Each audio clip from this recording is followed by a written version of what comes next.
అమ్మవారి కరుణ దయ జాలి ఎప్పుడూ మన మనుషుల మీద, ప్రతి జీవరాశి మీద ఉంటుంది అని చెప్పుకోవడానికి ఒక యథార్థ ఘటన చెబుతాను, వినండి. అనగనగా ఒక ఊరిలో ఇద్దరు వ్యాపారస్తులు ఉప్పు వ్యాపారం చేసుకుంటూ ఉండేవారు.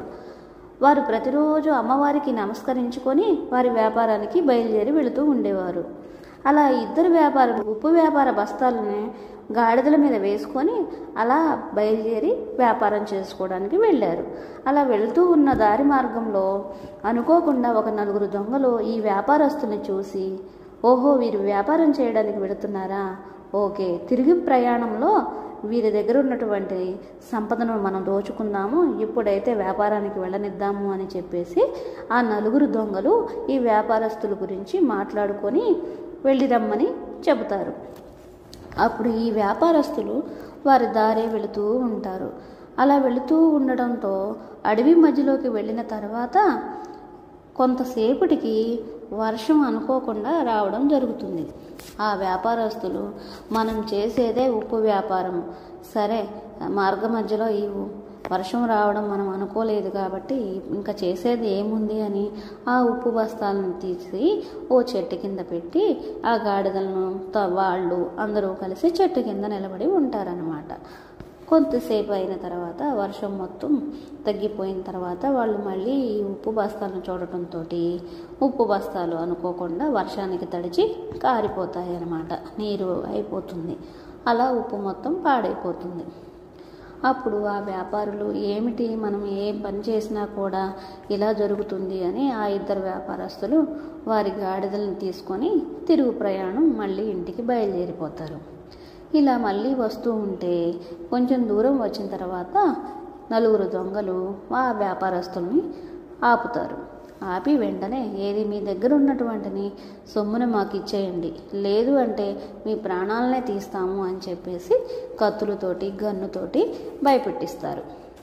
అలా వ్యాపారస్తులు, ఇలా మేము పట్టుకు వెళ్ళినటువంటి ఉప్పు మొత్తం ఇలా నీరు గారిపోయింది, మాకు వ్యాపారం ఏమీ జరగలేదు, మా దగ్గర ఏమీ లేదు అని చెప్పేసి సవినయంగా వేడుకుంటారు.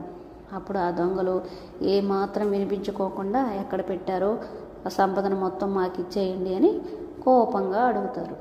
అప్పుడు ఈ వ్యాపారస్తులు, మా దగ్గర ఏమీ లేదు అని తప్పించుకుంటారు. తప్పించుకోబోయేసరికి ఆ దొంగలకు వీళ్ళ మీద కోపం వచ్చేసి వారి దగ్గర ఉన్నటువంటి తుపాకీలను కాల్చుతారు. కాల్చిన వెంటనే ఆ తుపాకీ వర్షానికి తడిచిపోవడం వల్ల ఒక్క బుల్లెట్ కూడా పడదన్నమాట వీళ్ళకి. అప్పుడు వ్యాపారస్తులు ఇద్దరు తెలివిగా తప్పించుకొని మళ్ళీ వాళ్ళ ఇంటికి వచ్చేస్తారు. అప్పుడు ఆ ఇద్దరు వ్యాపారస్తులు, ఏమిటమ్మా మీరు చేసింది, మీ మీదే అంత భారం ఉంచి మా వ్యాపారాన్ని మొదలు పెడుతూ ఉన్నాము ప్రతిరోజు, ఎందుకు ఇలా జరుగుతుంది, నాకు అస్సలు మీకు నమస్కారం చేసుకొని వెళ్ళందే నేను వ్యాపారం చేయను, అలాంటిది నన్ను ఎప్పుడు గమనించుకుంటూ ఉన్నావు, నాకెప్పుడు సిరి సంపదలు ఇచ్చావు అని అమ్మవారి మీద కోపం చేస్తారు ఒక వ్యాపారి.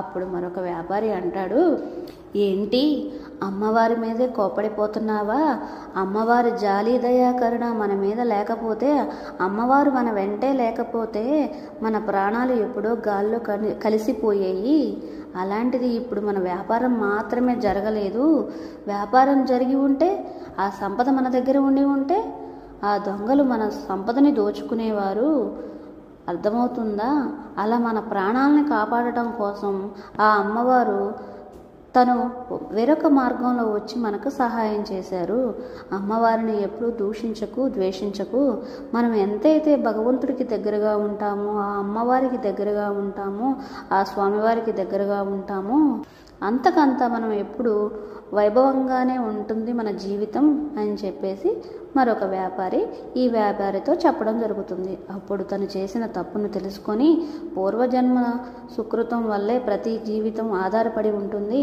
అప్పుడు చేసినటువంటి కర్మలైతే కర్మల్ని అనుభవించాలి, మంచి అయితే మంచిని అనుభవించాలి, చెడు చేస్తే చెడు అనుభవించాలి, అందుకే ప్రతి జీవి ప్రతి జీవరాశి తనకు చేతనైనంత వరకు కూడా మంచి చేయడానికే ప్రయత్నించమని ఇతిహాసాలు చెబుతున్నాయి. ఇప్పటికైనా మనం ఇలాంటి చిన్న చిన్న విషయాలు అని పక్కన పెట్టకుండా ప్రతి విషయంలోనూ అర్థం ఉంటుందని వెతుకుతూ అమ్మవారికి స్వామివారికి దగ్గరగా మనం ఉన్నట్లయితే మన మనసుకి ప్రతిదీ కూడా మన అందమైన జీవితంగా మార్చుకోవడానికి ఉపయోగపడుతుంది. అంతేకాదు మనం ఆనందంగా ఉంటాము, ఆహ్లాదకరమైన వాతావరణం ఏర్పడుతుంది. ఇంతకీ మీకు మా వీడియోలు నచ్చాయా? నచ్చితే ఓ లైక్ ఇవ్వండి.